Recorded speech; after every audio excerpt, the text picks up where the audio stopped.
Practical विचारांचं काय, त्या गोष्टींचं काय? आज ज्या ठिकाणी आपण बसलोय हे फलप्राप्तीचं ठिकाण आहे. अखंडित वारी करावी आणि फलप्राप्तीसाठी गोपाळकाला करावा असं हे गोपाळपूर आहे. जगाच्या मालकानं जिथं अखंडितपणे वैष्णवांना स्वतःच्या हाताने काला वाटावा हे सामर्थ्य ज्या मातीत आहे, अशा गोपाळपुरात बसलोय आपण. मग आपल्या गोपाळपुराचं नाव महाराष्ट्रात प्रथम क्रमांकाला असावं हे आपलं कर्तव्य आहे ना दादा. आणि ते असावं. 4-5 गोष्टी तर करायच्या, स्वच्छता राखायची, गोष्टी मिळवायच्यात आणि मिळवलेल्या गोष्टी टिकवायच्या. बरं, सरकार उभा आहे ना रे त्याला तुम्हाला जगाच्या मालकासारखा देतोय तो. असं आहे ना, देव घ्या कोणी, देव घ्या कोणी, आयता आला घर पुसवणी. सरकार म्हणतंय घ्या तुम्ही बाबा, सोयी सुविधा घ्या, फक्त योग्य रीतीने पार पडा, कष्ट करा, श्रमदान करा, स्वच्छता राखा, आम्ही तुम्हाला मनसोक्त मदत करायला तयार आहेत. पण हे तुकोबाराय जसे म्हणतात देव घ्या कोणी, आणि लोक म्हणतात देव न लगे, तशी गत आहे आपली. ते द्यायला तयार आहेत पण आपण घ्यायला तयार नाही, आपल्याला कष्ट नको आहे. अरे आजची तरुण पिढी काय चालू आहे रे मला सांगा. गावातले 100 पोरं असतील ना तर 90 पोरं आजही बेरोजगार आहेत. काय भविष्य काय त्यांचं? केलाय त्या पोरांचा विचार? आणि काही नाही रे, खरंच काही नाही. त्या शिक्षणाचा लाभार्थी झाला तर ठीक आहे ना, नुसतं शिक्षण घेऊन काय करणार आहात तुम्ही? असंच एक मुलगा होता, BSc कंप्लीट होतं त्याचं, आणि गरज होती त्याला कामाची, नोकरी काही लागत नव्हती. पटकन एका बागेमध्ये गेला आणि त्या बागेच्या मालकाला म्हटला, साहेब कामाची गरज आहे, मला काम देता का? म्हटलं हे बघ, तुझ्या पात्रतेचं इथं काही काम नाही, तू शिकलेला पोरगा आहेस. तो म्हणला तसं नाही, कामाची गरज आहे, पैशाची गरज आहे, काम द्या, काही काम करायला तयार आहे. तो बागेचा मालक म्हटला एक काम कर, आमच्यातला गोरीला मेलाय. काय मेलाय? गोरीला मेलाय. तू गोरीलाचे कपडे घाल आणि माणसं आलं की नाच, तुला चांगली पगार देतो मी. BSc केलेला पोरगा गोरीलाचा ड्रेस घालून नाचत होता. एके दिवशी त्याच्याच कॉलेजमधले पोरं पोरी बाग बघायला आले होते. जुन्या काळात त्यातली एखादी पोरगी ह्याला आवडत असावी. त्यांच्याकडे बघून हा इतका नाचला, ह्याला कळलंच नाही नाचायचं महाराज. इतका नाचला, इतका नाचला, नाचत नाचत वाघाच्या पिंजऱ्यात गेला. वाघाच्या शांत झाल्यावर कळलं त्याला वाघ आहे इथे, जीव घेणं कार्यक्रम आहे. तो पटकन मागे सरकला, घाबरायला लागला आणि ओरडायला लागला, वाचवा वाचवा वाचवा. अर्थात सरसलामत तो पगडी बचस, जीव राहिला तर नोकरी, नाही तर कशाचं काय. ओरडायला लागला म्हणजे वाचला. याचा आवाज ऐकून लोक विचार करायला लागले, अरे आवाज तरी कुठून येतोय? हा ड्रेसमध्ये गोरीलाच्या. वाघाने त्याच्यावर हातावर हात ठेवून सांगितलं, गप, ओरडू नको, तुझी बी नोकरी जाईल आणि माझी बी जाईल. कळलं असेल तर कळलं असेल तुम्हाला. BSc करणारा गोरीला होता आणि MSc करणारा वाघ होता. ही परिस्थिती आमची. शिक्षण घेतली आम्ही पण तरी बेरोजगारीच. का बरं?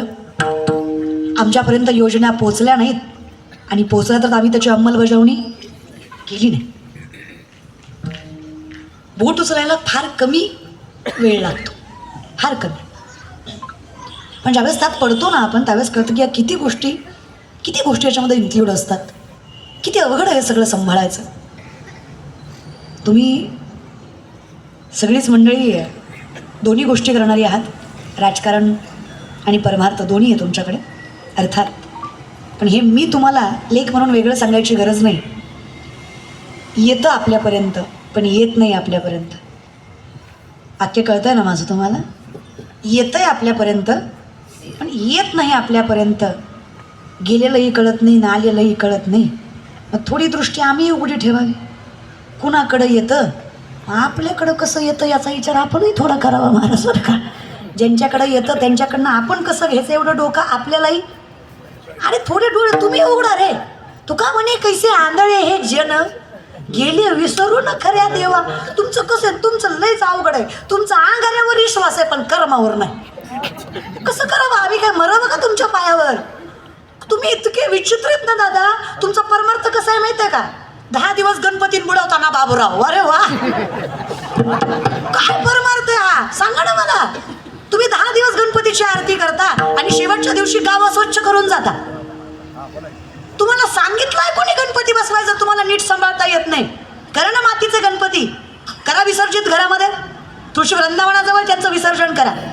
तिथेच तुळस लावा, वृक्षारोपणही होईल, गावाचं कल्याणही होईल आणि स्वच्छताही राहील. पण तसं कसं? गणपती आमच्या मंडळाचा मोठा पाहिजे पुढच्या मंडळापेक्षा. आणि विसर्जन कसं केलं? दारू पिऊन. आणि पुन्हा म्हणला बायको भेटली नाही, नसतीच भेटत आलो. कशी भेटाल? तू देवाचा का धडधडीचा अपमान करतो? आणि कसला परमार्थ आहे रे हा? नवरात्राचे उपवास, दसऱ्या दिवशी बोकड, देवी कुपती म्हण पोत्यात घालून हाणला पाहिजे सांगणारा. देवावर काय ढकलता रे? एक तर देव कधी कोपत नाही आणि कोपतो तू देव नाही. विनाकारण देवावर ढकलायचं नाही काहीच. तुमचं कर्म चांगलं नाही का? तुम्ही 7 गोष्टी करताच. मी कुठले पहिला सांगितलं मांसाहार नाही चालत आपल्यात. दुसरं मदिरा, तोंडाने नाही कळलं तरी मदिरा 90, सॉरी हा खंबा ही 90. यूट्यूबची कृपा, दुसरं काही नाही महाराज. ते म्हणतात हिला कसं माहिती? काही नाही, सोशल मीडिया एवढं, दुसरं काही नाही महाराज. हां, लोक लय प्रश्न करतात बाबा आम्हाला. लोकांनी आमचं जगणं मुश्किल केलंय. शांत कीर्तन केलं तरी म्हणतात नेवळाट होतो, काही कळा नव्हतं, उभं राहिलं गेलं. जरा हसून खेळून एनर्जीने कीर्तन केलं तरी म्हणतात येत काय नव्हतं, नाचू नाचू जिरवलं. अरे कसं करू? कसं करू देत जा महाराज, तुम्हाला खरं सांगते या विषयाकडे. चला दुसरी मदिरा, हां, तिसरं चोरी, चौथं जुगार, 5वं शिकार, 6वं परस्त्री गमन आणि 7वं वेश्यागमन. आपल्या हिंदू धर्मात या 7 गोष्टी नाही चालत. आणि ज्याने हे केल्या अर्थात त्याच्या पदरात दुःख पडणारच आहे. काही गोष्टी स्पिरिच्युअल असू द्या. तुम्ही विनंती माझी, कर्म सत्य ठेवलं ना, तुका म्हणे सत्य कर्मा भावे साह्य घातली या भय नरकाचा. काहीच नाही, जगाचा अखंडितपणे तुमचा संसार सुखाचा करणार आहे. आम्ही विचारलं दानवरायांना, माऊली अहो असं कसं बोलता? जो मूळतः दुःखाचा आहे, ऊर्ध्व मूलवद शाखम अश्वत्थम प्राहुर्वयम छंदांस्य परणानि स्मवेद सवेदवीत. संसाराचं झाड उलटं आहे म्हणे, जमिनीत फांदा आकाशात मूळ आहे म्हणे, याची फलप्राप्ती होत नाही. आणि तुम्ही म्हणता सर्व सुकृताचे, तेही कुठे अवघाची? शक्य नाही ना. संसार दुःख मुळे चोहीकडे इंगळ, विश्रांती नाही कोठे, रात्रंदिवस तळमळ. पण हा दुःखाचा आहे ना. क्लेशोधिक तरच ते व्यक्ता सत्यचित साम अव्यक्ताही गतिर् दुःखम देवदभीर व्याप्तते. हे तुमचंच मत आहे ना भगवंता. मग हे नाकारताय कसं? हा मुळाचाच दुःखाचा असणारा संसार सुखाचा करायचा कशाच्या जोरावर म्हणता? माऊली म्हणतात, नामदेवराय म्हणतात ना, नामा म्हणे केशव राजा केला नियम. मी म्हणणार आहे पण करणारा कोण आहे? जाई नगे माय. तू फक्त ती वाट धर, मी अखंडित संसार सुखाचा कर. तू फक्त त्या वाटेवर चाल. मी सांगतोय ते कर. काय करायचंय? काही नाही हो. तुळशी माळ गळा, गोपी चंद्र टिळा, उदयी कळवळा वैष्णवाच्या, जाई नगे माय या पंढरपुरा. ह्याची भावी माझी आस, जन्मोजन्मी तुझा दास. पंढरीचा वार करी तारी चुकून दे हरी. पर पंढरपूरच का? बाकीची गावं का नाही? या सरकारी लोकांनी पण काहीतरी विचार केलाच असतो. त्याचं उत्तर आहे ही सुरुवात आहे. हे जे पंढरपूर आहे ना, हे पंढरपूर म्हणजे जे मानवते चराचर तेव्हा होते पंढरपूर. जे मानवते चराचर आवाज तेव्हा होते पंढरपूर.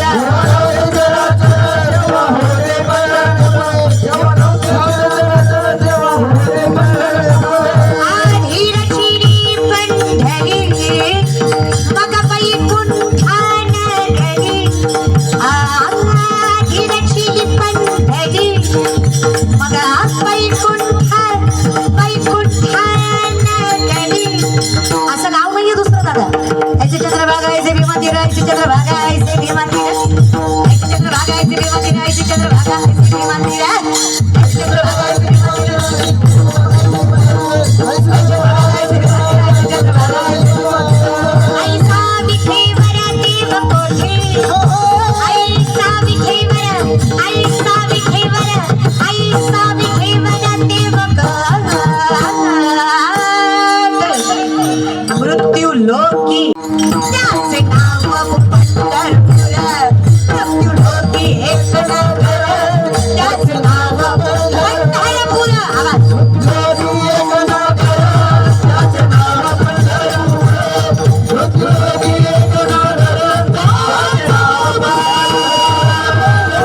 येथील मोकाशी उभासी विखे बरा. येथील मोकाश, येथील मोकाश. मोकाश म्हणतात मालक, जो विश्वाचा आमचा आहे. तेथील मोकाश, तेथील मोकाश, तेथील मोकाश उभासी विखे बरा. तुम्ही संत माय बाप एवढा उपकार करा. त्या भजन घेतवरी दाखवा दिनाचा सोयरा.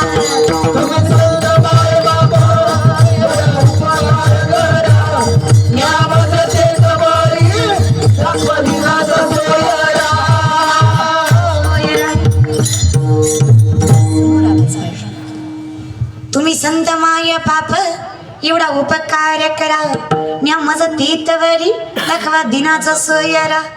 जगाच्या मालकापर्यंत पोहोचवता. गरुडाचे पायी ही वेळो डोई ही वेळो वेळा डोई वेगळ्या नावात हरी वेगळ्या नावात हरी आणि जर तो आला ना मग काय अवघाची संसार घालून या भार राहिलो निश्चिंती निर्विले समती विठोबासे. जगाच्या बापानं सांभाळल्यावर काय पितामहा भीष्माने वचन घेतलं काही झालं कृष्णा मी अर्जुन नाही सोडणार आहे. देवाला चिंता वाटायला लागली अर्जुनाची. अर्जुनाला जागा करायला गेले त्याच्या कक्षामध्ये. उठ रे बाबा भीष्माने पण केला तुला मारायचा माहित नाही का. माहित आहे रे देवा तरी झोपलास. एवढ्या संकटात एवढ्या व्याधीत एवढ्या त्रासात एवढा स्थैर्यपणा एवढा धैर्यपणा एवढा निशंकपणा आला कुठून रे तुझ्या. एवढा धीर कुठून बांधलास. विश्वातलं सगळ्यात मोठं युद्ध लढायचंय त्यांना. चतुरंग सैन्य तुझ्या त्यांनी पदरात टाकावं तू त्यांच्या पदरात टाकलंस. शस्त्रबल मनुष्यबल सगळंच त्यांच्याकडे जास्त. तुझ्यापेक्षा दीडपट मोठं सैन्य आहे त्यांचं. ज्या लोकांना आपलं आपलं म्हणत होतास ती लोक शत्रू म्हणून उभी आहेत तुझ्यासमोर. कसं रे एवढा निशंक आहेस कसा. एवढा स्थिर कसा काय. एवढ्या संकटात तुला झोप कशी आली. गोपाळपूरकर ज्यांना झोपा येत नाही त्यांनी कान उघडू नाही का. बरीच लोक अशी आहेत ज्यांना झोपा येत नाही हा ना.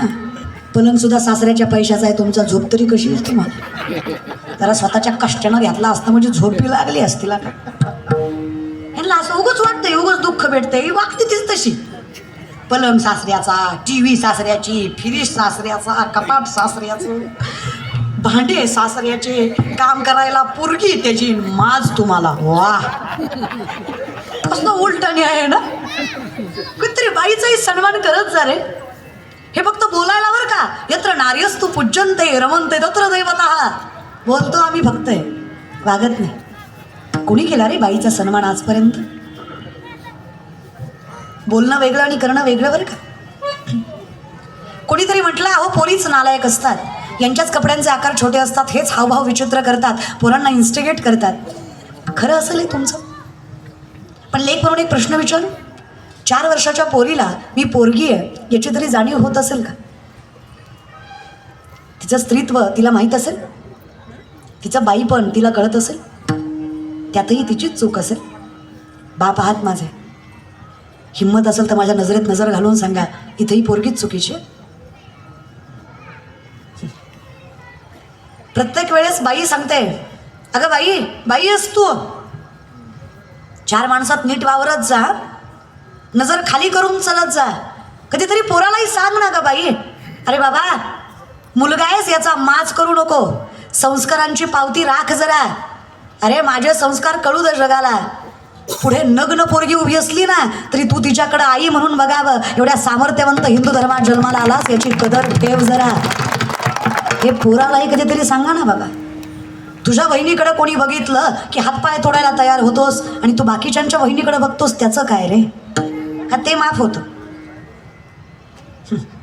आणि खरं आहे म्हणा जगाच्या मालकाच्या दारात आहात. बाया वाचवणारे आपण बाया नाचवायला लागलो तरी डोळ्यात शरम कुठं आहे आपल्या. केलाय कधी या गोष्टीचा विचार. सीतामाईकडे वाईट नजरेनं बघितलं म्हणून दरवर्षी रावणाला जाळता की. तुमच्यातल्या रावणाचं काय. तो कधी जाळायचा का तो असाच पेटू द्यायचा. मंदोदरी रावणाची पत्नी विचारते रावणाला स्वामी सीतामाईसारखी देखणी स्त्री ताब्यात आहे तुमच्या. उपभोगाचा विचार नाही आला कधी. छे ग का बरं घाबरता रामाला. ए बाई घाबरत असतो रामाला तर सीतामाईचं अपहरणच केलं नसतं. माझ्या बहिणीचा अपमान केला या बदल्यात अहंकारात उचललं मी सीतामाईला. पण लक्षात ठेव त्यांच्या दारात गेलो तेव्हा भिक्षुक म्हणून गेलो. पदर पसरला त्या आईसमोर. भिक्षाम दे ग माई म्हटलो. आई म्हटलो ग त्यांना. अगं मंदोदरी जिला आई म्हटलो तिच्यावर वाईट नजर टाकावी इतकी बेकार अवलाद तर रावणाची पण नाही की ग. त्यालाही कळतं ना ज्याला आई म्हटलं त्याला आईच म्हणावं. ज्याला ताई म्हटलं त्याला ताईच म्हणावं. आमचे म्हणायलाच आई ताई म्हणतात. हरकत नाही या विषयाकडे. ठीक आहे देवा आम्ही कर्म सत्य करतो पण एक बळ देशील का. सगळीकडे तो दिसावा एवढं सामर्थ्य नजरेला दे. पुन्हा काय राहिलं रे विठ्ठला. आम्ही पंढरपुरात यावं तुझं रूप बघावं आणि अखंडितपणे जिकडे पाहावं तिकडं तूच आम्हाला दिसावास. विठ्ठल जळी स्थळी वरला आदिता ठाव नाही उरला आज मी दृष्टीने पाहिला विठ्ठलची विठ्ठल. ज्ञानोबाराय म्हणतात शास्त्रवेद पाठ केले म्हणजे ज्ञानी होतो असं नाही, लाखो वर्ष तपश्चर्या केली म्हणजे भक्त होतो असं नाही. प्रत्येकात ज्याला पांडुरंग दिसतो तो सगळ्यात मोठा ज्ञानी आणि सगळ्यात मोठा भक्त असतो. हेच वारकरी संप्रदायाचं मत. हे समस्त ही वासुदेव ऐसते तिरसाचा ओतीला भाव तो भक्ता माझी राव आणि ज्ञानी आतोच सूर्यप्रकाश वाचा म्हणजे ज्ञानोबार आहे. 4 पुस्तकं जास्त शिकली की आम्हाला लोक म्हणतात I don't believe in God. Okay, no issue. English is only language. 2-3 वर्ष स्पोकन क्लास घेतला तर तुम्हाला इंग्लिश फ्लुएंटली बोलता येईल. पण कितीही पिढ्या गेल्या तरी ज्ञानेश्वरी कळेल हे आम्ही नाही सांगू शकत तुम्हाला.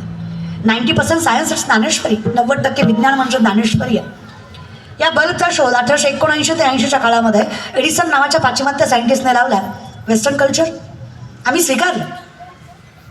या एडिसनच्या अगोदर शेकडो वर्षापूर्वी संत श्रेष्ठ ज्ञानेश्वर माऊली झाले. 750 वर्षापूर्वीचा काळ आहे. 16 वर्षाचे ज्ञानोबारा ज्ञानेश्वरीमध्ये सांगतात उदकाचे नि आवेशे प्रकटले ते जलकलखित दिसे तर या विजू माझी असे सलील काही. उदक म्हणजे पाणी, आवेश म्हणजे प्रेशर, पाण्याच्या दबावानं वीज निर्मिती होणार हे 16 वर्षाच्या ज्ञानोबारायांनी 750 वर्षापूर्वी ज्ञानेश्वरीमध्ये सांगितलं. हे विज्ञान सगळ्यात पहिल्यांदा अध्यात्माच्या पदरात पडलं. चातुर्चेणी सांडसे खंडी जपय पाणी राजहंसे तुझं ज्ञान विज्ञान तैसे वाटवणी देऊ. आम्ही तुम्हाला सांगू खरं काय आणि खोटं काय, पण विषय कसा आहे की ते 4 माणसं एकच खोटं बोलली की खोटं सुद्धा खरं होतं. खरं आहे का खोटं आहे? आता तुम्हीच मला सांगा कुठल्या ग्रंथात लिहिलं दिवाळीत मोती साबण वापरायचा?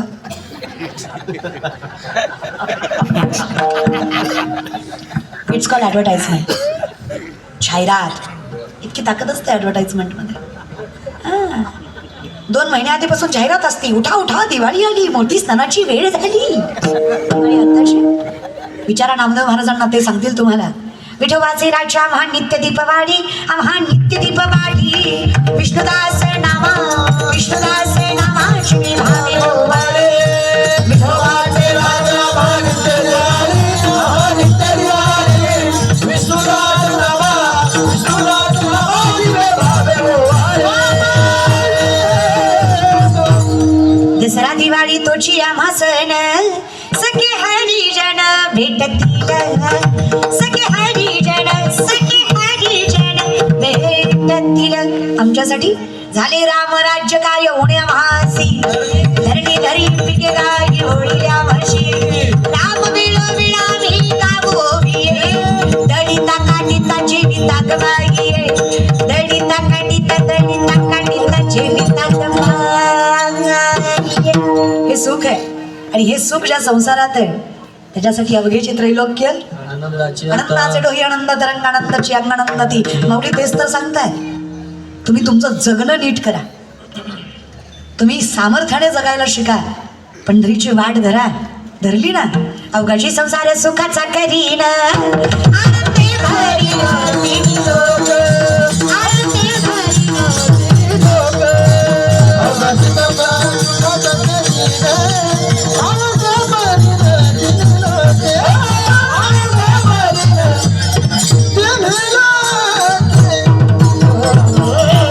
कधी होईल जाई ना गे माय भेटे ना माहेरा.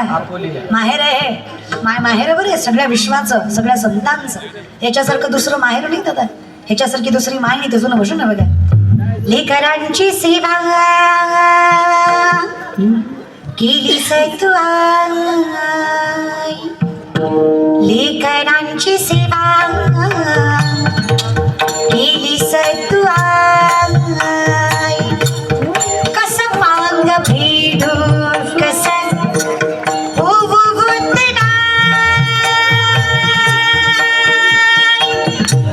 तुझ्या उपकारा जगी तोडणार. उबालीन जीव माझा सावली विठाई विठ्ठला. माय बापा जन्मभरी सेवा तुझ्या बाजूला. जन्मभरी सेवा तुझ्या बाजूला. माहुलीत मूर्ती विठ्ठलाची. माहुलीत मूर्ती विठ्ठलाची. माहुलीत मूर्ती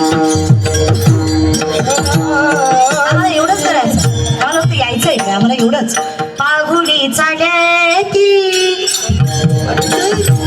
म्हणा पाहुणी चालती राहिलेल्या दोन चार भांडायला लागली ना अख्ख्या गल्लीला कळतं कुणाची सोड भांडती तंटामुक्ती अध्यक्षाचीच बायको भडा भडा भांडती महाराज तिथं आवाज इथं जरा प्रेमानं गोड म्हणत जा अख्ख्या संसारात एवढं येत नसेल तर जरा विचार करा आयुष्यभर केलं काय आणि येत असेल तर माझ्या पंढरीच्या मालकाच्या दारात म्हणायला लाजू प्रेमाने पाहुणी चालती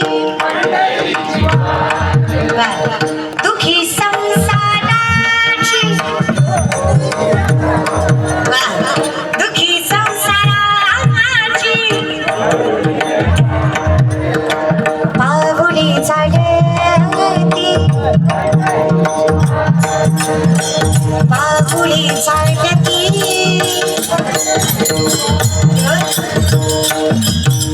चंद्रभागेच्या तिरी थांबला हरी तो पहा विठेवरी विठ्ठल विठ्ठल जय विठ्ठल विठ्ठल जय विठ्ठल विठ्ठल नामदेव नामात रंगला संत तुका कीर्तनी दंगला पाहुण सेवा करी थांबला हरी तो पहा विठेवरी विठ्ठल विठ्ठल जय विठ्ठल विठ्ठल जय विठ्ठल विठ्ठल जय विठ्ठल विठ्ठल आता टाळी वाजू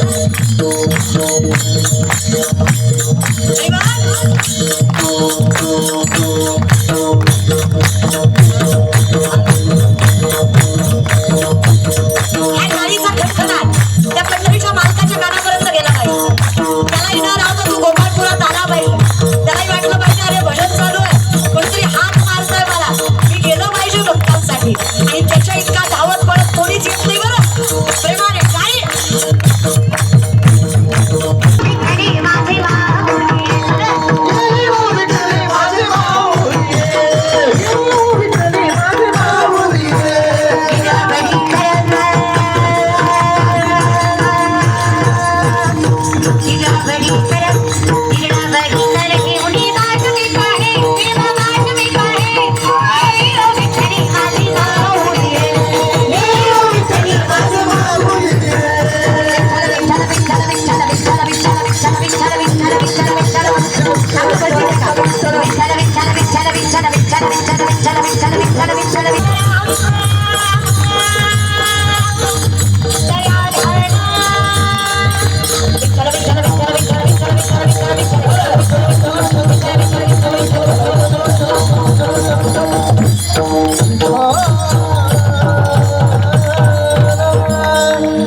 भजन एवढी ऊर्जा देत असेल ज्यांचं आयुष्य भजनात गेलं ते किती आनंदी असतील आनंदे भरीन तिन्ही लोक फक्त जाईन गे माय म्हणे वाचा करणी जयाची या भजनी देवाची या वाहनी ते शरीर जातीय क्षणी देवची झाले तो माणूस राहतच नाही पण अर्थात भजन करायला देवाचं नाव घ्यायला जागाही तेवढी सामर्थ्यवंत लागते ही जी म्हण आहे ना डोंट जज बुक बाय कवर ही कलियुगात लागू होत नाही आणि होऊ नये इट्स ॲब्सोल्युटली बुक जज बाय कलर इथं प्रेझेंटेशनवरच क्रायटेरिया ठरवला जातो पण अर्थात प्रेझेंटेशन फार महत्त्वाचं असतं मुखपृष्ठ गरजेचं असतं जे समोर आहे ते योग्य असावं आणि अर्थात हे सगळं जर अखंडितपणे आपण करू शकतोय तर आपण करा आता तुम्हीच मला सांगा सुंदर सप्ताह आहे आता याच ठिकाणी जे तुम्ही बसलाय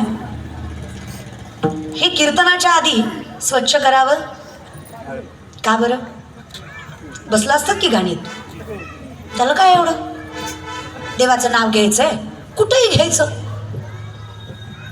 चालतं ना बाबा इतकी पोरींना पण त्रास देते 150 मुली आहेत माझ्याकडे आता संस्था आहे माझी आमच्या जगादादांची मुलगी रिया ती सुद्धा माझ्याकडे आहे बार्शीमध्ये अगदी सुंदर शिक्षण संस्था आहे माझी पण अर्थात मला चांगलं माहिती आहे की त्याचं किती महत्त्व असतं सगळ्या गोष्टींचं आमची आई आठवड्यातनं 2दा तरी त्या गोष्टीवर लेक्चर देते पोरींना की बाई स्वतःचं हायजीन तरी मेंटेन करा गं बाकी आम्ही करतो की स्वतःचं हायजीन तरी मेंटेन करा अर्थात तेच आहे ग, जर स्वतःचं घर घाण ठेवत नाहीत तर स्वतःचं गाव का घाण ठेवावं. आणि अर्थात त्या देवळातला देव तरी कसा आनंदी असेल ज्याच्या गावात अखंडितपणे अस्वच्छताच असेल, ज्याच्या गावात कुठेहीच निसर्ग नसेल, ज्या गावात तरुणांना रोजगार नसेल, ज्या गावात लोकांचा सन्मान नसेल, ज्या गावात देखणेपणा नसेल, त्या गावात जगाचा बापही नांदणार नाही ग.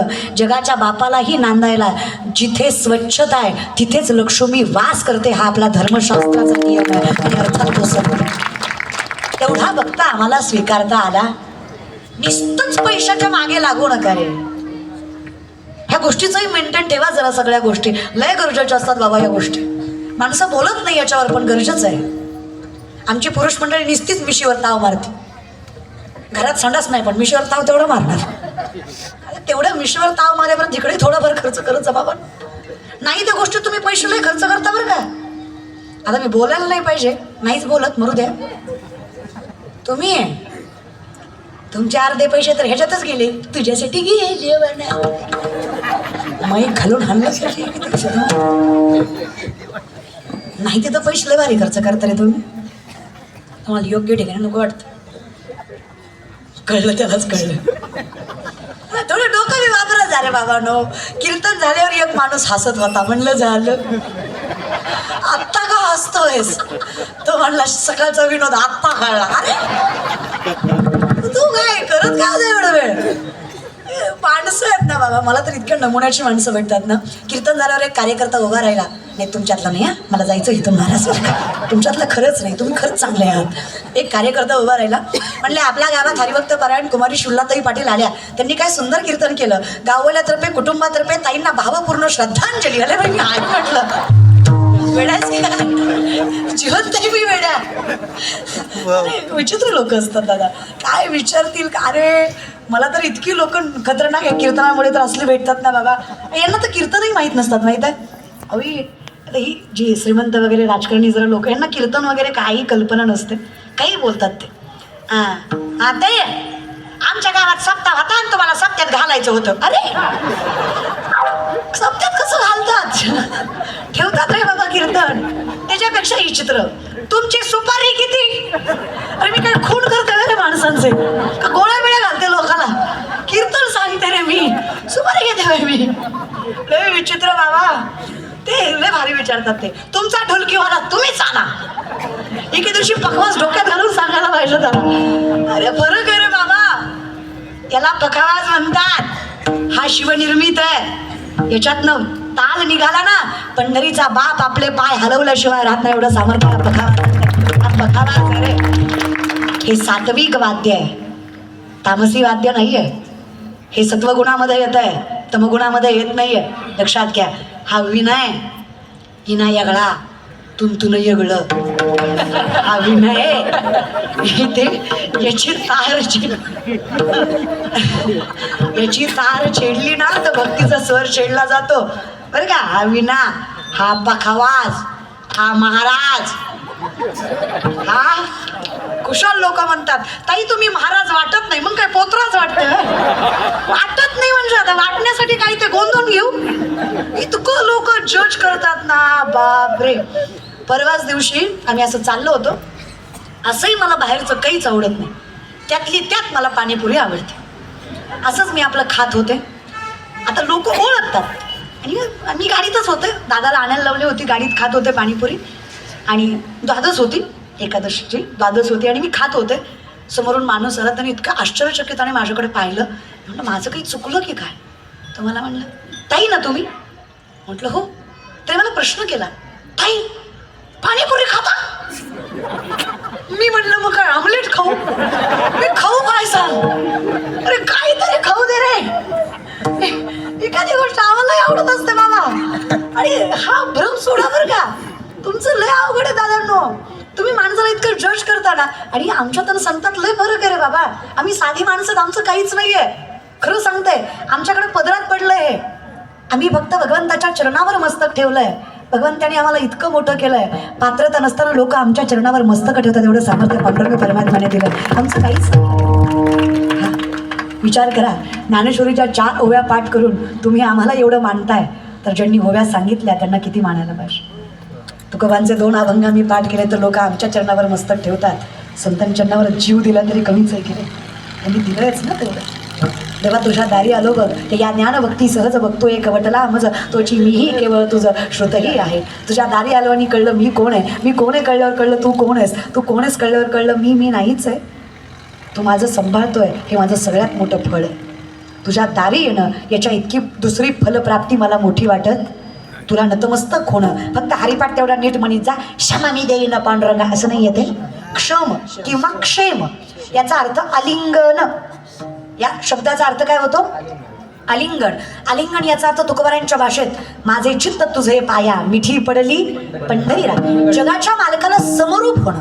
आता समरूप याचा अर्थ आम्हात या परस्परे एका नामाची सर्वस्वाचा त्याग करून जगाच्या मालकाला मिठी मारली की जगाचा बाप सर्व फलप्राप्ती तुमच्या पदरात टाकतो. काय फलप्राप्ती झाली. आपल्या संसाठी करुणी इथं पण चुकतात बघा. आपल्या सेवेसाठी म्हणतात हे. संसाठी. सम म्हणजे सारखं. अर्थात देव पहावया गेलो तेथे देवची. लोक म्हणतात देवानं काय दिलं. देवानं देव केलं. अजून काय द्यावं. एवढी मोठी फलप्राप्ती पडली पदरात. कसं काय. जाईन गे मायत या पंढरपुरा त्याच्यासाठी कृष्ण माझा पिता कृष्ण माझी माता बहीण बंधू चलता कृष्ण माझा विठ्ठल कुळीचं दैवत विठ्ठल वीत बोत चित्त विठ्ठल माय बाप चुलता बहीण बंधू भ्राता. देवा तू गुरुबंधू पिता तू आमची इष्ट देवता तू सदा रक्षदा आपदी आमोदय सर्वस्वी तू आहे देवा आमचं. हे जे काही चाललंय ना. मेरा पकी कृपा से सब काम हो रहा है. मेरा आपकी कृपा से सब काम हो रहा है.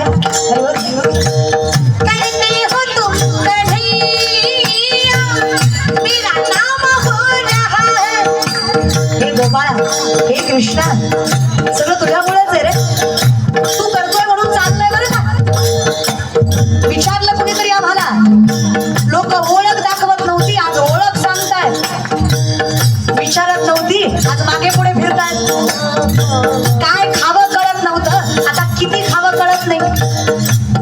कुणी दिलं आलं कुठून. देणारा तर दिसत नाही पण चाललंय तर चांगलंच. उत्तर आहे त्याचं.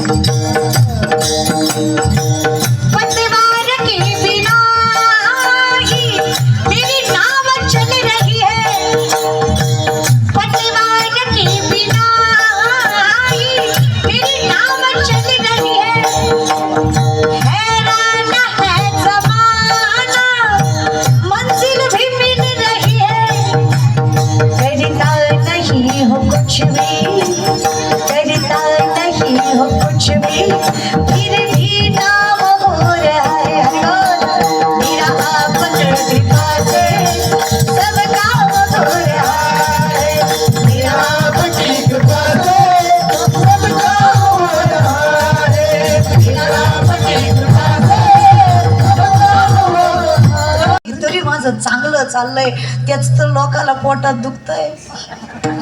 लोक म्हणतात एवढी एवढीच हाय पण लय बोलती हिच का बरं. आता यांना कोणी सांगा. धन्य माता पिता. माझ्या बापाचं आयुष्य भजनात गेलंय. माझी माय माळकरी आहे. माझा आजा पंजाच्या पंजाबी माळकरीच होता रे. आमच्या घरात कधी कचकच कांदा वाजलाच नाही रे. कसं सांगू तुम्हाला. अंड्याला सुद्धा स्पर्श नाही आमच्या घरात कधी. कसं मिळणार नाही. जे सुकुळीने आपुली आत्मजा सतकुळीची दिदली हे असो लक्ष्मी स्थिरावली मुकुंदी जैसे. जिथं मुकुंद आहे ना तिथून लक्ष्मी कुठंच जात नाही. बाकी तुम्ही किती पैशाच्या मागे लागा ती नसते भेटत तुम्हाला. लक्षात घ्या. आधी पांडुरंगाला जवळ करा. पांडुरंगाची पत्नी आहे ती रखमाबाई लक्ष्मी. पाय लक्ष्मीचे हाती इसी यावे काकुलती वेगळ्या नावात हरी मज दिनाचे वथरी वेगळ्या नावात हरी आनावात हरी वेगळ्या नावात हरी आनावात हरी वेगळ्या नावात हरी वेगळ्या नावात हरी वेगळ्या नावात हरी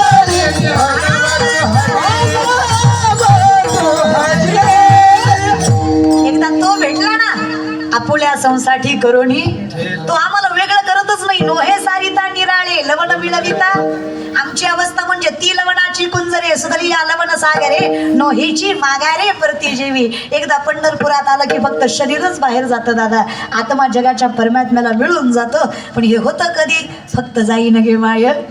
इथे यायचंय दादा, प्रेमाने भजन करायचंय. विठोबा खुमार आता तारी